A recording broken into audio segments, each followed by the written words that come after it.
Here are the crypto top headlines covered in this video. Spot Ethereum ETFs post $107 million in net inflows on first day. Next, Sol ETF coming soon. Hopes rise after $1.5 trillion asset manager Heaps praise on Solana network. Also, Coinbase files motion to compel an ongoing fight to get Gensler's emails. Welcome to Crypto Top Headlines, where there's no clickbait thumbnails or titles, and no speeches on my opinions, just bringing crypto's news to you. I would greatly appreciate it if you would click on the like and subscribe buttons, as well as the notification bell. It does help support the channel, so thank you in advance for doing so. Now, on to these headlines. Our first top headline, Spot Ethereum ETFs post $107 million in net inflows on first day. The newly launched Spot Ether ETFs posted positive net inflows despite being weighed down by $485 million bleeding from Grayscale's Ethereum Trust.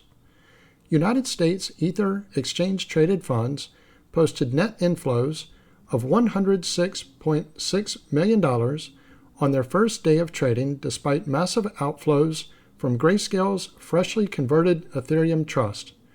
BlackRock's iShares Ethereum Trust ETF, or ETHA, led the pack with $266.5 million of inflows, followed closely by Bitwise Ethereum ETF, or ETHW, with $204 million in net inflows.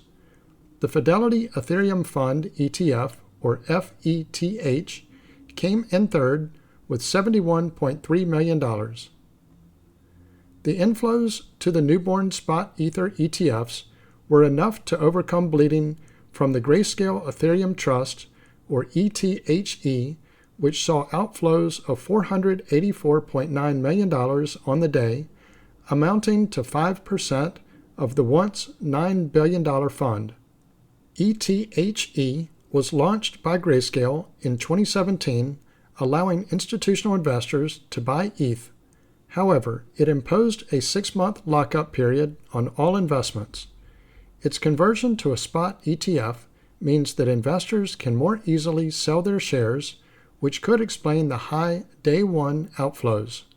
In January, spot Bitcoin ETFs were marred by a similar dynamic with the Grayscale Bitcoin Trust, which saw over $17.5 billion in outflows following the launch of the 11 spot BTC ETFs. Meanwhile, Grayscale's Ethereum Mini Trust, a spin-off product launched by the asset manager with lower fees, generated $15.2 million in new inflows. Franklin Templeton's Franklin Ethereum ETF, or EZET, netted $13.2 million, while 21 shares Core Ethereum ETF, or CETH, saw $7.4 million in inflows. Overall, spot ETH ETFs generated $1.08 billion in cumulative trading volume on their first day of trading, 23% of the volume that Bitcoin ETFs saw on their debut. The price of ETH tumbled slightly on the day. ETH is changing hands for $3,451 at the time of publication, down 1.4% in the last 24 hours and 1.5% in the last 7 days, according to TradingView data. Spot Ether ETFs received final approval from the SEC on July 22nd and went live for trading in the United States on July 23rd. Let me pause here for a moment. If you're getting value out of this video, please click on the like and subscribe buttons as well as the notification bell. Our next top headline, Sol ETF coming soon. Hopes rise after $1.5 trillion asset manager Heaps praises on Solana network. Trillion-dollar asset manager Franklin Templeton has lauded the Solana blockchain in an X post, leading enthusiasts to hope a spot Solana exchange-traded fund may be coming soon after the recent successful launch of Ethereum products on July 23rd. Franklin Templeton is bullish on Solana. In a July 23rd social media post, Franklin Templeton explained why Solana is a key player in the crypto industry and how it is primed to transform the sector in the future. Besides Bitcoin and Ethereum, there are other exciting and major developments that we believe will drive the crypto space forward, Franklin Templeton wrote. The asset management firm feels that the Solana blockchain has been skyrocketing adoption and continues to mature. It added that Solana is demonstrating growth by overcoming technological growth barriers. According to Franklin Templeton, the network is also exhibiting significant potential for high-throughput, monolithic architecture. Solana ETFs to get approved soon? Franklin Templeton is one of the first issuers of spot Bitcoin ETFs in the U.S. after securing approval from the Securities and Exchange Commission in January.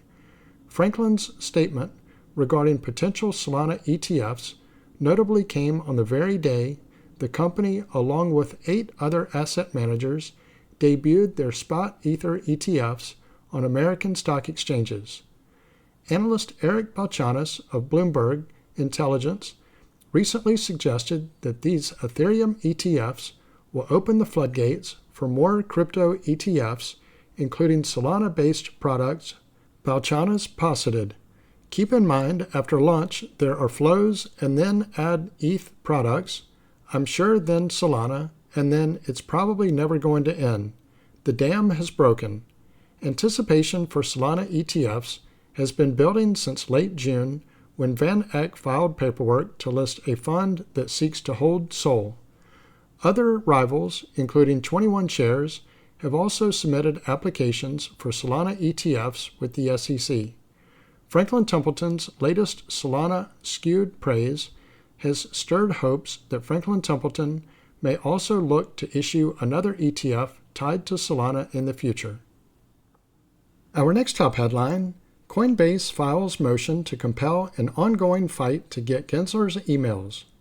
Coinbase has now filed a motion to compel, including, among others, a narrowed request for Gary Gensler's private communications during his time as chair. Coinbase has filed a motion to compel the United States Securities Regulator to produce Gary Gensler's private emails amid its ongoing legal battle with the regulator. It comes after Coinbase sent a letter to Judge Catherine Polkadot last week, noting it intends to narrow the scope of its document request from the regulator after receiving pushback. Coinbase initially sought a copy of private communications from Gensler before and during his time as SEC chair in April, but has since received pushback from both the SEC and Judge Fela. The new July 23rd motion now asks for Gensler's private communications during his time at the SEC as chair from 2021, among other documents. Following a preliminary conference with the court, Coinbase withdrew its request concerning pre-chair communications, the motion stated. It now moves to compel only documents and communications responsive to subpoena request number 23 and several SEC requests. Subpoena request 23 refers to documents concerning Gensler's speeches on the regulatory status of digital assets and exchanges. It is argued that the documents could play an important part in its defense against allegations that it allowed the illegal trading of unregistered securities on its platform. Documents related to these communications bear directly on the claims the SEC now asserts and on Coinbase's fair notice defense, said Coinbase Chief Legal Officer Paul Grewal in a post on X on July 24th. "We're entitled to know all the cards the other side has," he told Law 360, before adding, "We're not trying to play Texas Hold'em with all the cards face down." According to the motion, the SEC has refused to search for documents outside of its Enforcement Division's investigative files, claiming lack of relevance and undue burden. The SEC justifies this conduct on the grounds of relevance, burden, and privilege. None holds water, it added. The motion also seeks information on conversations SEC staff have had with other market participants. Coinbase is also seeking documents related to its 2021 public offering, which involved a 6-month SEC review and documents concerning Gensler's public statements regarding crypto regulation. The motion read, "At no point did the SEC conclude that Coinbase was an unregistered exchange, broker, or clearing agency, nor did it identify any tokens listed on Coinbase's platform, several of which are named tokens in this matter, that it believed were securities." The SEC sued Coinbase in June 2023, accusing the company of violating federal securities laws by listing 13 tokens it claims are securities, and that Coinbase has operated as an unregistered securities broker since 2019. So this concludes Crypto Top Headlines. If you haven't already done so, don't forget to click on the like and subscribe buttons as well as the notification bell. Also, leave your thoughts in the comments and share this video with your friends and family. Thank you all for watching Crypto Top Headlines, bringing crypto's news to you.